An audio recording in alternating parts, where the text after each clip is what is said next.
I think let's get started. A very good afternoon to all of you, and thank you for joining us. We are going to be discussing today a concept which is called risk management in Agile. Now, the interesting part is that in a lot of organizations, because we may be doing Agile, risk management has not been given that kind of prominence or that kind of importance that one would typically give an associate one with, I should say, the traditional or the PMP or a Prince 2 kind of a project. Agile and risk management per se, they have not been, the world has not been able to combine these two together as such at this point in time. So we have an attempt at our side at QAI to help you understand and appreciate how these two things can be connected to each other and how we can make some business sense of doing Agile and risk management together. And what is risk management in Agile? We will be speaking about that. So let me continue on this. Just to give you a little bit of a background, that in the normal projects, that is the project management, PMI, Prince 2, risk management is a very important part. But on the other hand, when the Agile concepts have got introduced, most of the Agilists find that getting a risk management, formal risk management practices as far as Agile is concerned is not required because risk management is an inherited portion of the system. I just wanted to check once again that you guys are able to hear me. Am I audible? All right, because I can see a couple of guys are not able to hear me, so that's the reason. Thank you. Got your confirmation. Thank you. So let's continue. So what I was trying to highlight and help you understand is that most of the agile people, on the contrary, find that risk management is not required in an agile project because Agile inherently addresses the risk and mitigates them on a continuous basis. That is very far, quite a bit of a true statement, but also it is important to understand that in the industry, as what we are working right now, risk has its own prominence, and even though we may be doing Agile, it is important that we take care of things as we go forward. I would like to quote a person called Stephen Thomas, who wrote a very elaborate and a valuable statement about Agile risk management, where he defines the risk management as follows, where he highlights that risk management is all about identifying, addressing, eliminating source of risk before they become a threat to a project. Normally what happens is majority of the organizations, we do see that risk management is more reactive, whereas it has to be a lot more proactive. One of the challenges of the industry has been that risk management has not been able to get its due credit or the due elements as needed, as required within the system. In many of the classes or many of the training programs or the workshops that I do, a lot of participants ask me how do Agile and risk management, how do Agile and risk go together. Some are concerned that Agile or Scrum ignore risk management completely. And I have to be honest with you, that's not very true. So it is very important for us to start understanding and appreciating as we go forward to understand that how does risk management really pertain into Agile and how Agile and risk management can work together. Moving on a little bit. A lot of organizations and a lot of people who are actually doing Agile, they find that explicit risk management is becoming unnecessary when a project is using an Agile project. The reason behind the projects are very short iteration, single-minded focus on getting a working software, heavy emphasis on automated testing, frequent customer delivery, frequent engagement with the stakeholders, frequent engagement with the product owners, and so on and so forth. So really, in a lot of organizations, within the Agile framework, risk management has not been given that kind of prominence as needed, as required. So it is not very surprising for us to see that many of the Agile projects forego or forfeit the explicit form of risk management. The idea is that in case you do these risk management within the Agile world also, it is going to help your project to become a lot more successful. So we are going to be talking today how does risk and Agile management or risk and Agile both can work together, how they can both help us to do things as we may move forward kind of a stuff. So that's the area that we are going to be talking about as we move forward. What I'm trying to also highlight is that the framework of Agile fosters organic or natural risk management by making it an intrinsic part of the life cycle.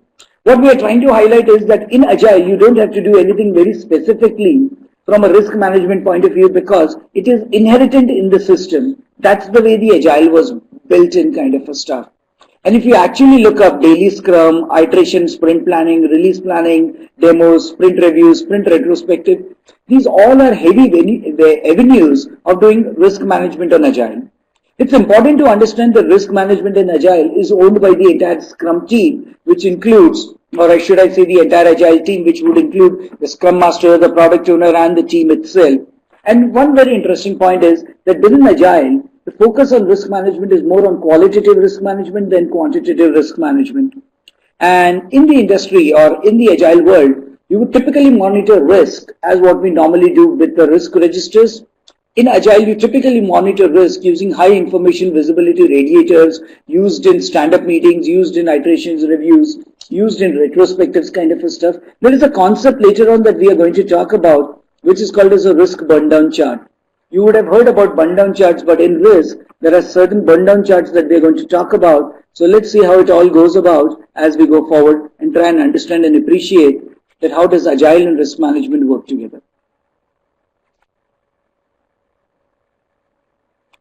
It's important to understand that even though the Scrum team would be involved in estimating story points that will be needed to address the triggered risk, the burn-down chart, the risk burn-down chart that I'm talking about is actually not a team report. It's a report. The risk burn-down chart is for the entire organization. It's for the entire project where the Scrum Master, the product owner, and the team would typically get involved. It is not of the job of the Scrum team to manage the risk. Most of the project risks are actually inflicted on the team. They don't originate from the team. So it is very important for us to understand that most of the risk, the team gets this risk from various sources, various elements within the system. The Scrum Master, the product owner, the stakeholders, the management own the responsibility of managing most of the project risk. The risk that the team should manage should only be the risk that they create, which is typically with respect to delivering working software. If working software is not getting delivered, then that's the risk that the team should be able to manage or should be able to think about. But most of the other risks should be associated or should be the responsibility of the senior management of the organization, the product owner, the Scrum Master, and all the other stakeholders which play a very important role within the system. Moving on, as we would like, now it is important to understand that in Agile, risk management has three elements. One is the pure risk. There is one new concept which is called as risk-adjusted backlog. Normally, you and I have heard about product backlog. We are going to be talking about a concept which is called as risk-adjusted backlog. And what I would like to highlight is that the Agile team would typically work on high-value items first. High-value items bring highest priority to the business, brings the highest business value, brings basically a lot of benefits to the organization. Within Agile, everything has to be value-driven.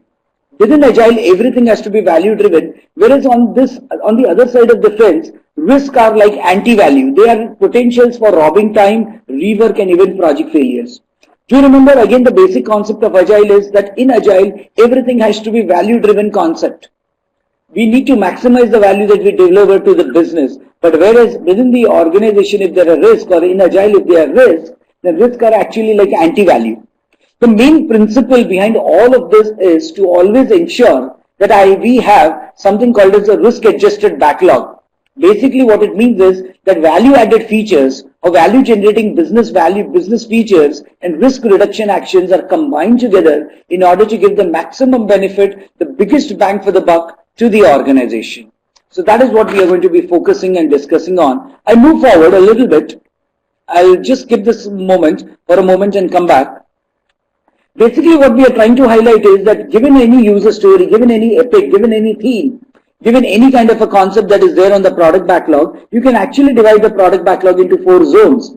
One of them is the product backlog item, which could be the user story, could be a high risk, high value item. It could be a low risk, high value item, low risk, low value, high risk, and low value. Basically, what we are trying to highlight is that within the system, the product backlog, the high risk, high value could be one quadrant, low risk, high value could be the second quadrant, low risk, low value could be the third quadrant, and high risk, low value could be the fourth quadrant. What we are trying to highlight is that any given user story can be divided or can be bucketized, can be categorized against these four quadrants. The important point is which is that we should be doing first, which is a quadrant that we should be expecting that we will deliver initially to the business or initially to the organization. And what I would recommend is something that is there on the next slide. We believe that high risk, high value items on the product backlog should be actually delivered first. Whatever is the high risk and whatever is going to be the highest value to the business, that is an item that should be always delivered first. The second delivery or the second prioritization should be low risk, low high value. Low risk, high value. Risk is low but the value is high. That is the second item that you should be delivering. The last item that you should be delivering is low risk, low value. The low is the risk and low is also the business value that we are providing. And something that you and I should typically avoid within the risk management is high risk, low value. These are the items that you should avoid because one, that it is giving me low value to the business, and second is it's a high degree of risk. So what I'm trying to help you guys understand is that whenever you do your prioritization of your product backlog, this is one of the elements that you should be thinking about of doing your prioritization, that is high risk, high value first, low risk, low high value second, low risk, low value third, and low risk, low value, high risk, low value, it should not even be there kind of a stuff. It should be avoided. Now to illustrate this particular point, I'm going to go back to the couple of slides earlier that one that I skipped. Now if you look at this particular slide, on this particular slide, you would typically observe that there is a lot of stories or there are a lot of items that are there in the center one, which is called the item in the story. If you actually notice, the entire stuff has been divided into four elements: the business value, the story, the uncertainty, which is the risk, and the last item is called the estimate in story points. For a minute, we will not worry about the estimation in story points. Let's worry about the first two columns. The first column will be the business value and the second column is the user story. Now, if you actually look at the first column, which is the business value, this business value has been actually sorted or prioritized on the business value, business elements that is going to come in. So all the critical items have been first, then the high value items, then the medium value items, and the low value items. So what we are trying to highlight is that when you have a product backlog, first is that you prioritize always on the business value. Once you have prioritized on the business value, then within the business value of all the criticals, all the highs, all the mediums, all the lows, then you start prioritizing based on the risk associated, and that is where I would love you to focus on the item number or the column number 3, which is called the uncertainty. If you look at the element of uncertainty, you would typically realize that in the business value, the first 3 business values are critical, but when you look at the uncertainty, the first 2 items are high uncertainty, which means high risk, and the third one is low risk. What it means is that within the critical business value items, the risk which is on the highest level risk, those are the items which should be prioritized first, should be delivered first, and then the low value one. So the idea is that we will always deliver high risk, high value items first to the business. That is the way that one would typically develop a concept which is called as risk adjusted product backlog. Normally, our product backlogs do not contain risk, but within the Agile framework, you should typically have a risk associated with the backlog item. Every user story should have a risk, or there will be a risk associated with the user story, and there will also be a business value associated with the user story. You need to start appreciating and start looking how is the business value and the risk both combining together, because the highest business value is something that your customer wants. Second is that within the business value, if there is a high risk, then that is the item that should be delivered always initially or first, or that is the item that should be prioritized. So this is one of the basic concepts within the risk management in Agile, that you will typically prioritize high risk, high value items first. By doing this, it gives the product owner a better visibility of what is going to get delivered, how it is going to get delivered within the organization, or how is the team going to work, which are the items that we are going to work. Normally, typically, we would only focus on the business value, but here I'm bringing in one more element, which is the risk element of the system. So the recommendation is that kindly prioritize your product backlog using the business value and then using the risk element. So moving on as I go forward. Now, if you look here, this is something very interesting that I'm putting up. You and I have something called the risk register. We also call it risk log. We call it risk register. There is one more name that has been given in the Agile for the risk register, and it is called the risk census. Basically, a risk register or risk census is a list of all the project risks which is to be tracked within the organization, or which is to be tracked for the project. Now, if you look on this particular slide, what I have is I've got 4 risks associated, and then we have also given the probability of the risk, that what is the probability that each risk could occur. Now, in case a risk occurs, we are also going to highlight what is the size of the loss. That is the impact. So probability and impact, these are 2 very important elements in any risk, in any kind of a project, whether it's an agile or a non-agile project, doesn't really matter. So what we do here is, if the probability of risk is 40, and in case this risk occurs, then we are going to have an impact of 20 days. We multiply probability by the loss, which is 20 days. So 40% of 20 will give you 8 days. Similarly, if you look at the risk number 2, 3, and 4, we have got their probabilities and their impacts, and based on that, something called as a risk exposure in number of days have been developed or derived. If you total up all the risk exposure, it typically comes down to 21. So what we are saying is that in this particular release of Agile project or of the Scrum project or the sprints, there are 21 days of potential loss that this particular project can face in case these risks occur based on the probability which has been identified, which clearly indicates that the project would be delayed by approximately 21 days as of today based on the probability and the impact of the loss. Now, how do we use this risk exposure? The risk exposure has to be used in a concept which is called as risk burn down chart. Risk burn down chart. Now, there is a question that has come in. How is probability identified? Probability is identified based on the gut feeling of the team. The entire team would participate and discuss and vote on it and come down to a probability. There is no scientific way of doing that probability kind of a stuff. So probability is typically identified in this particular stuff. Okay, there is one more question that has come from Sandhya, which says, what about the size? The size was only an element given for an information purpose. In a risk-adjusted backlog, size would have little or no meaning. Size is only the quantum of work that one needs to deliver. So size per se is not going to be useful.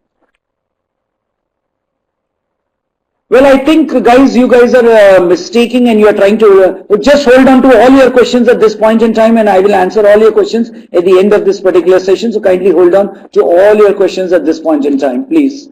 So now, when we talk about the risk exposure, so we are trying to highlight that there are 21 days worth of risk exposure. Moving on to the next slide, that will help us to understand what this risk exposure, how it has been calculated, what has been done.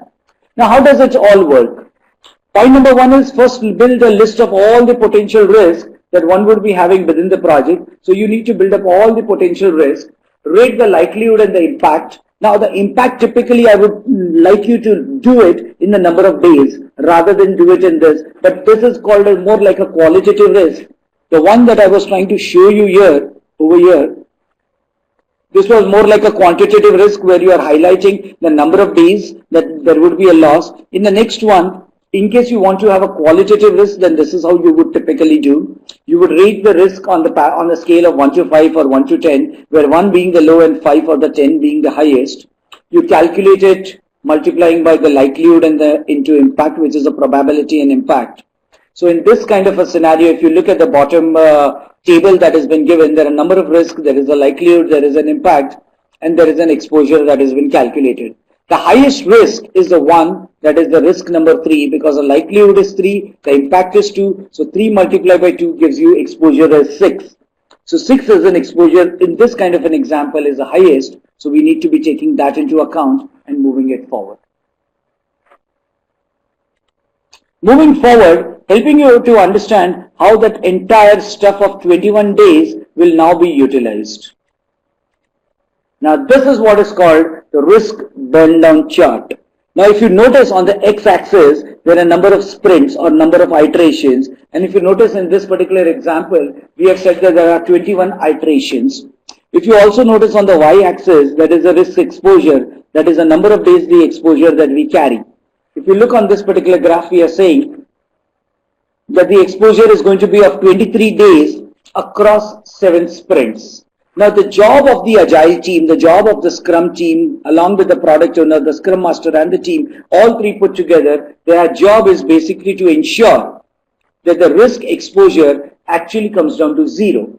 Now how does the risk exposure come down to zero? The risk exposure will come down to zero when all the stories or all the user stories associated with the risk are first prioritized. When the stories are prioritized as per the risk, and when the stories get delivered in the sprint, then the risk is no longer possible to occur, and that is how you typically mitigate a risk.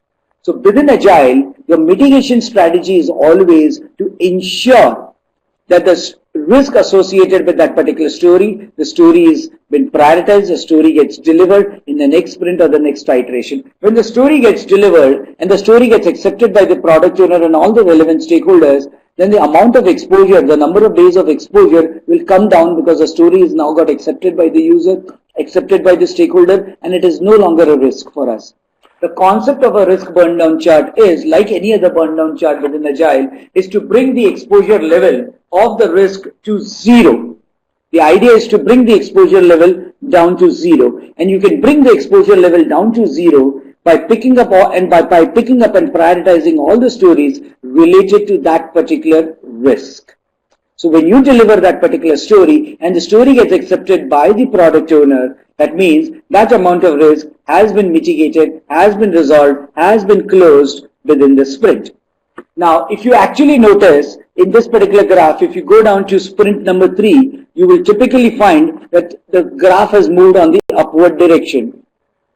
If the graph has moved on the upward direction, it would indicate that new risks have got added, or the exposure in the number of days with respect to the probability and the size of loss has actually increased. So either a new risk got identified, or I would say that the exposure of the current risk have actually increased, and that is why something, if you notice on the sprint number 3, the graph has gone in the upward direction. It indicates it is called as risk burn up.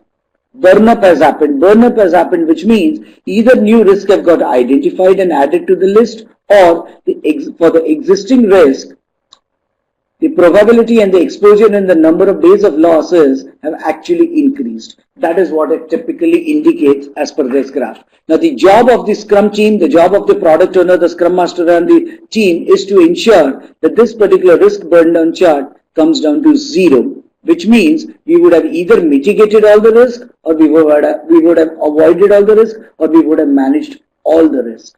Now this risk burn down chart is typically done at the end of every sprint or every iteration, because only at the end of the sprint you will realize how many stories you have delivered, the stories which are associated with the risk, did it get accepted by the product owner, was it been good enough, is there any new elements that are happening, and that is one of the reasons that this particular risk burn down chart needs to be updated at least minimum on a weekly basis. If you update this on the weekly basis, you will get all the necessary benefits and all the necessary elements, and this is one of the ways of doing it. Now just to bring a little bit of a different context into the game, in case some of you guys are already CMMI or you are doing CMMI, then all of this that we are talking about, including the risk burn down chart, including the risk adjusted backlog, including the risk census, the risk registers, will all get accepted and all are valid inputs or valid components of Agile. So what I'm trying to help you guys understand is that all that we are talking about right now here will also help you in the CMMI business and will also help you in the Agile business. Moving on now a little bit. Basically the risk list, that is the register, and the risk burn down charts are extremely valuable to the organization in two ways. First, it forces your team to think about the risk and make them very explicit. And when they become explicit, they are known to all the people, all the stakeholders in the team and outside the team. Risks are given a name, and the progress on how they are addressed is measured and made visible. And you make the progress visible using a risk burn down chart. Secondly, this particular tool called the risk burn down chart gives you certain amount of communication ability with your client on how the risks are being managed, how they can help us to mitigate this risk, especially when the driver of the risk is in the control of the client with respect to the prioritization of the stories. So the risk management as a concept is quite important, quite useful in this kind of a context. Now I'm going to tell you and talk about a different kind of a concept on the risk management, and it is called spikes. Spikes is a concept which is technically used under extreme programming. It is not a concept that you will typically hear in the Scrum team. Normally a Scrum master or a Scrum team doesn't even talk about a spike. But we are going to talk about a spike because spikes are interesting elements going to help you to understand how to mitigate the risk associated with user stories or the risk associated on estimations and other elements. Now if you look what I'm trying to highlight within the environment, we are saying that there may be a user story which the team cannot estimate because the developers or the development team cannot even understand what is expected out of that story. For example, that you guys are on a Java project and all of you are Agile team members. You are on a Java project and your customer has asked you to provide an interface of the Corba into the Java project. Now, interestingly, none of the developers on the Java project have ever worked with Corba and they don't even understand how Corba as an interface would be working with the existing system. Now, if this is the kind of user story that you have within the environment, then it becomes important for us to do certain things whereby we are at least in a better position to estimate how long this user story will take. The solution in this case is that the team will send one or more developers on what extreme programming calls a spike, which is basically a brief experiment to learn about an area of an application. Basically, the idea is that you will take up a particular application, you will take up that particular story and try to investigate the story, try and do an R&D on that story to better understand, better appreciate what the story is trying to tell you about. The idea is to do enough R&D so that we can estimate the story better. During the spike, the developers will learn just enough so that they can estimate the task. The spike itself will be given a definite time box. Remember, Agile is everything about time boxing, and spike are also time boxed. In a spike, the time box given for a spike story is approximately 8 hours or 1 day. In this way, what happens is that an unestimable story like a Java and a Corba interface would quickly turn into two stories. The first story is to do a spike so that we do enough R&D to learn about that particular story and then do the story to do the real work or the real job. So basically what happens is that if you have a requirement from the customer which is asking you to connect a Java with a Corba project, then basically in your product backlog you will have two stories or two user stories. The first story is that we will do investigation on how Java and Corba will work together. So that will be the first story and it will be taken in the first sprint. But in the second sprint, you will actually take up that story to do the job. So in the first story, in the first sprint, we are only going to take up enough information or take up that story to derive enough information so that we can understand and appreciate how the estimations have to be worked out for a story of that kind. Now in this case, the first story will send one or more developers on a spike. When complex stories are split in this way, always define a time box around spike, and in the industry, in Agile, the time box around a spike is approximately 8 hours or 1 day by one person. Moving on. Now it's important to understand that when you are doing a spike on a particular story, then spike stories are typically put into two iterations. In the first iteration, you will actually do the spike story, and in the second iteration, you are actually going to do the real story.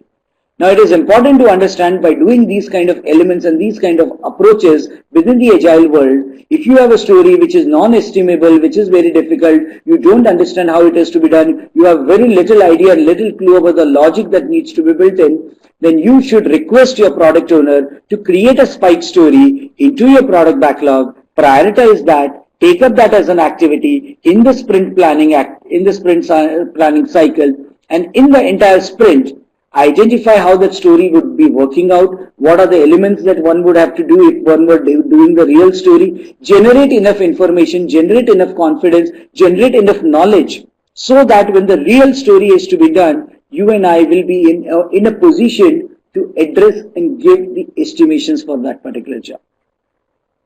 It is important to understand that in Spike, while doing Spike, this actually reduces the risk of technical uncertainty. That is the basic element of Agile and risk management put together. So we have talked about a couple of things here. We are talking about the Spike concept. Then we also spoke, if I go back a little bit, we are also talking about the burn down concept and burning down the risk. And then we were also talking about something which was called as the risk adjusted backlog. So basically risk in Agile comes into three elements, or you can use the risk in Agile in three elements. One is to do the risk adjusted backlog. Second is to do the risk burn down chart, and third is to do spikes. These are the three roles of any good risk within a project of an Agile. Now I will open up this particular session for Q&A.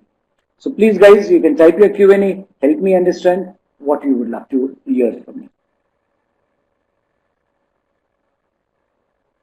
Waiting for questions.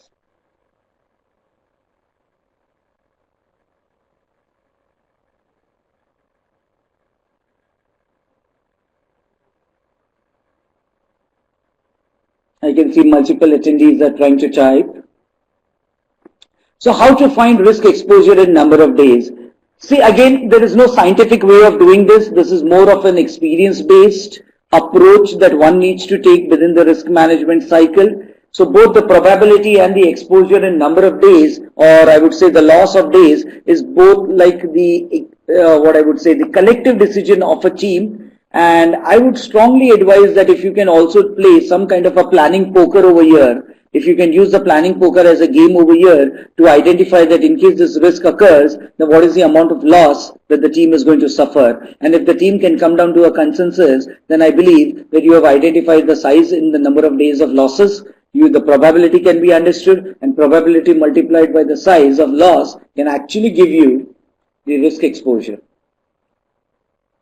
There is one other question. Can we mix traditional risk management approach with Agile approach that you have mentioned? Yes, you can. And actually, if you look over here on this particular chart, but it is very important to understand that in the traditional approach, the risk management takes a different element, different styles.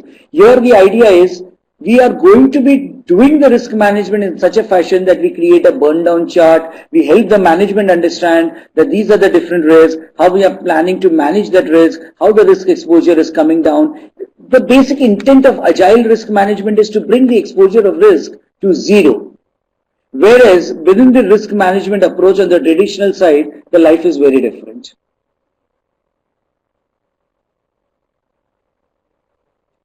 Okay, there is a question, shouldn't the be backlog item with high value and low risk be taken first? No, if you have a high risk item, that should be addressed first. The reason behind, if it is a high risk item, you don't want to keep it for too late, because if you keep it for too late, then, and if the risk really occurs, then you have a bigger potential problems. So the rule of the game is that you always prioritize high value items and high value risk first, so that you have more time on your hands to address any issues that may be cropping up because of these elements as it may be. So the recommendation is that you should always be doing high value, high risk first.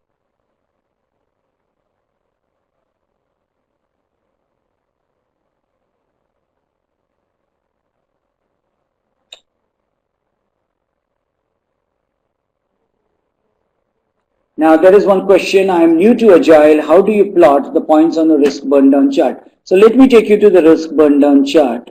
Now if you look here the risk burn down chart, and if you look on the exposure on number of days, the exposure on the number of days would have come from your risk register. So you plot it out there, and then you're talking about the sprints.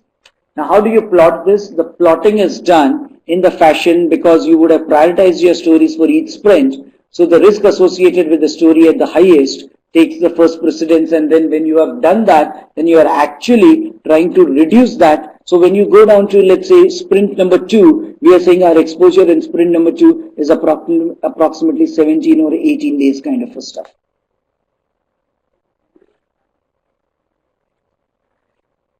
Now,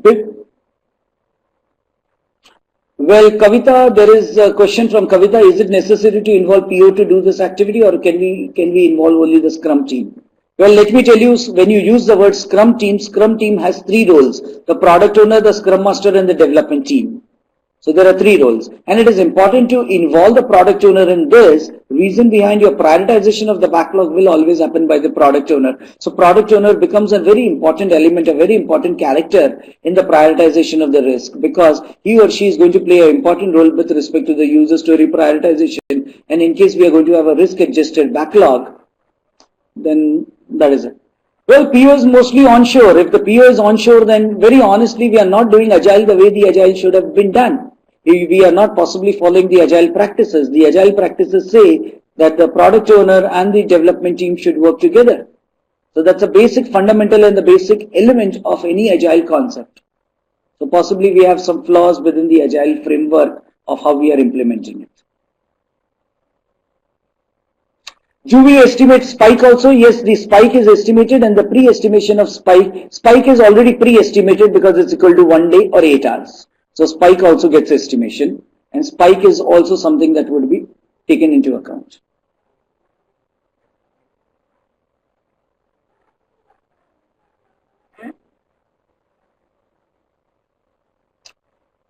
Well, how do you come up with a number where to plot the point on the burn down chart? Your risk register here only showed the high, medium and low. No, I think Shubha Lakshmi, you didn't see that. If you notice this particular slide, there were exposure in number of days over here. And this is the exposure. So what happens is, if I may go back a little bit more backwards. So all these are your user stories, and whichever user story has a risk, those risks have all been plotted in this particular chart or this particular table, and for each of them the probability and the size of loss has been identified, and then you take the risk exposure in number of days and then go up and actually plot it in this risk burn down chart. So that is how it is done. Now, how do team members go about estimating probability? Can you provide some example? Well, what I would recommend is that the team, again, this is more of a generic thought process. Do remember that within the traditional approach also, your probability is more of your gut feeling. And similarly, that gut feeling as a concept, that experience as a concept has not disappeared. The point is that you get into a consensus mode with all the team members within the Agile world, or within the Agile team or the Scrum team. You get a consensus of all your development team to understand and appreciate that what is the number of, what is the probability percentage of the likelihood of a particular risk to occur. So that is how we can do it. Can I combine PMI estimation techniques to calculate the number? Yes, you can, but the idea is that unless you get the exposure in number of days, you would not be able to create a risk burn down chart. So you can do that, there is nothing wrong with that. But the idea is that you would need the exposure in number of days in order to plot the risk burn down chart.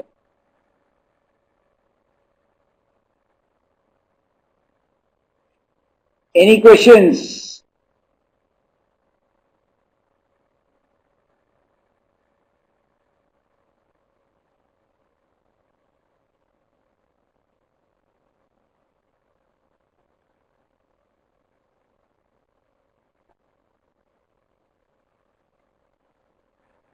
Tracy has a very interesting question. What do you think of Agile methods to fit into CMMI? The Agile principles, way, style indicate that having things documented is not necessary. Well, let's be honest that Agile has never said in any of its manifesto, nor has it said anything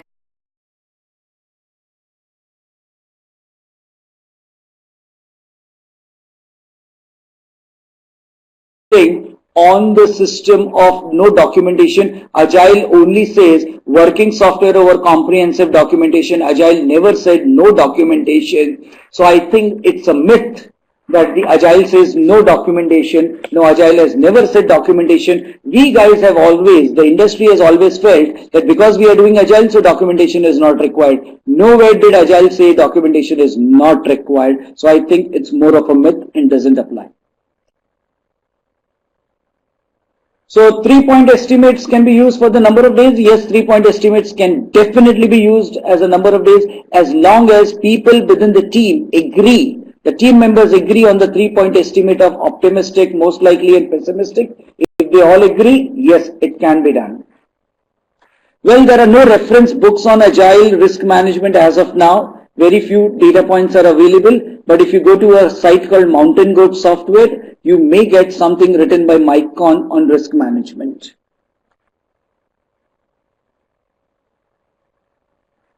What is the name you mentioned for iteration 3 in the risk burn down chart? It is called as burn up, burn up, burn up chart. How do you distinguish between release risk versus iteration risk? Basically, there should not be any iteration risk because iteration is too small. It would be like around about like 2 weeks to 4 weeks kind of a stuff, whereas a release would maybe a quarter or maybe kind of a 6 months kind of a stuff. So basically what I would say is the iteration risk are managed by risk adjusted backlog and the release risk are managed by this risk burn down chart. The site that I said was Mountain Goat Software. Let me write it down for you guys.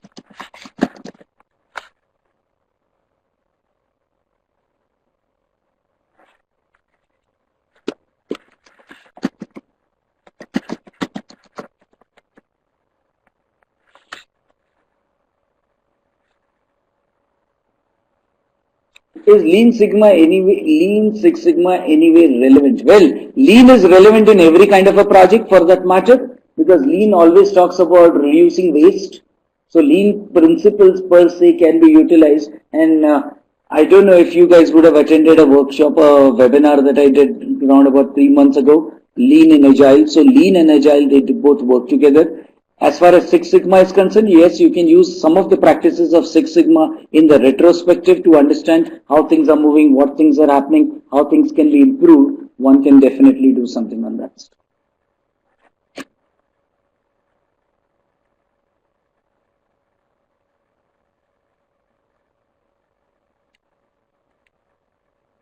This is a very new concept and not many people in the industry are using risk burn down charts.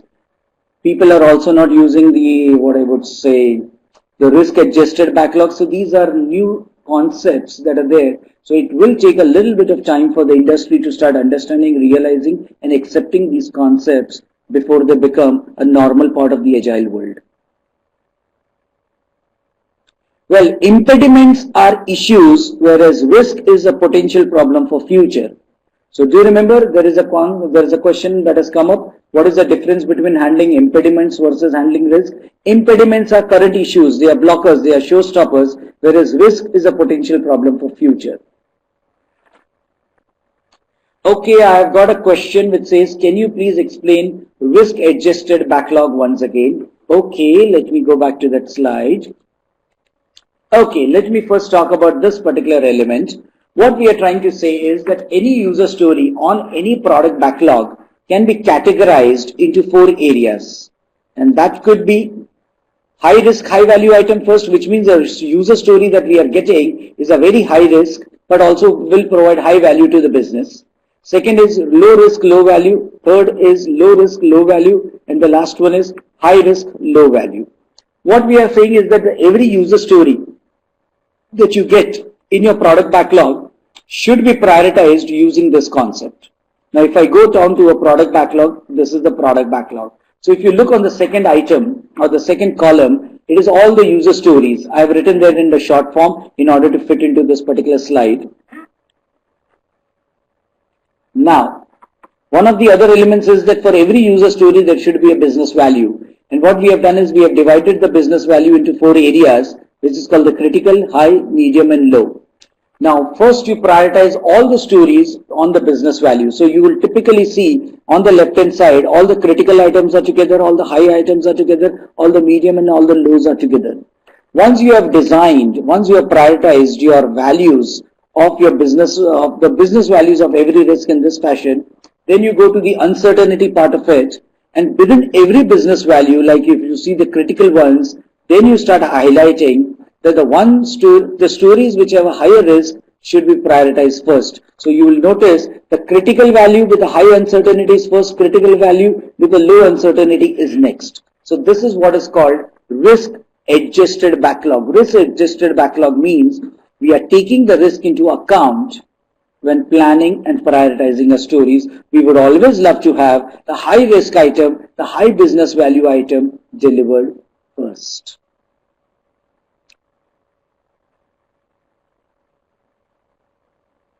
Do we get any PDUs for this training? Well, the normal industry standard for a PDU is 1 PDU for every contract hour of trading. So basically, if you are a PMI ACP, you can generate 1 PDU of this for yourself.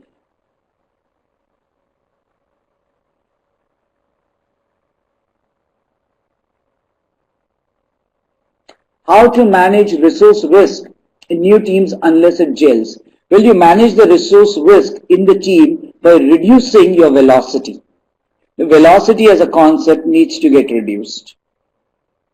Normally what happens is in every organization people would have not realized, but in a lot of organizations people come and go, or new people get added to the team, or in the 11th hour new team members come in the picture. Now it is very important to understand that in Agile typically believes in having a steady flow of people, a steady set of people. So in case your people are going to be changing, then the velocity is not going to be constant.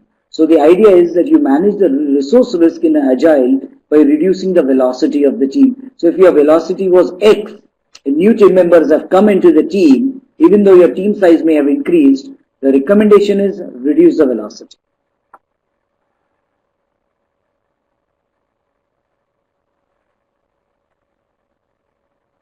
Well, I have got, wouldn't the PDU be applicable for PMP? Would you be able to share the details of the category, institute and activity number? What I would recommend, Shubhalakshmi, is that if you can get in touch with the person who gave you this login IDs and others, then they would be the people who will help you with the activity code and activity number and category for claiming the PDU. Any other question that I can help you with? So again, to remind you that there are three things that we are talking about. One is the risk adjusted backlog. We are talking about risk burn down chart, and we are talking of spikes. Now do you remember, spike is a concept that has come out from extreme programming. It is not a Scrum concept. You have any further questions that I can answer?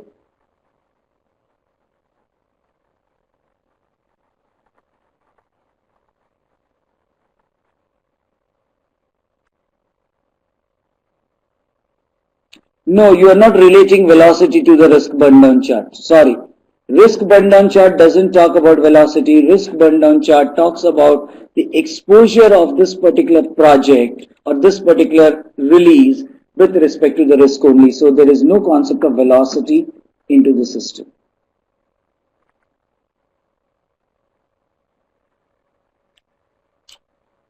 Can you please explain the risk burn down chart again? Oh, bless me, we have only 6 minutes, guys. So I don't know will I be able to do that again.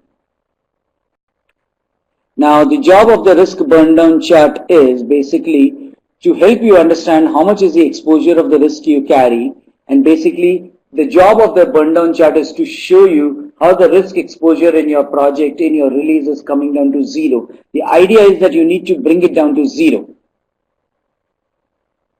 And you bring that down to zero by executing the user stories where the highest risk is associated. So you execute those user stories earlier in the sprint cycle for the various sprint cycle 1, 2, 3, 4 kind of a stuff, and then you come down on that particular approach.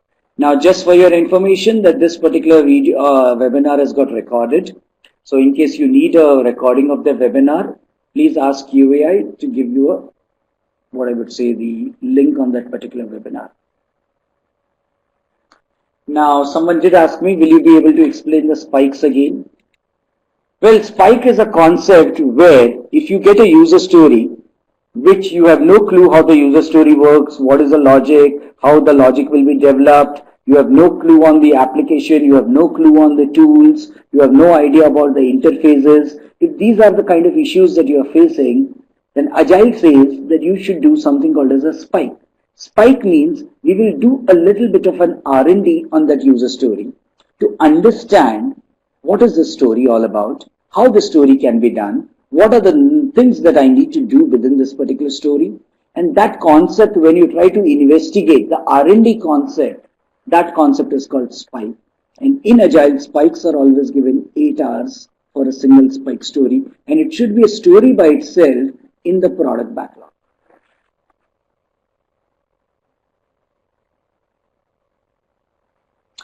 All right, guys. Thank you for your time.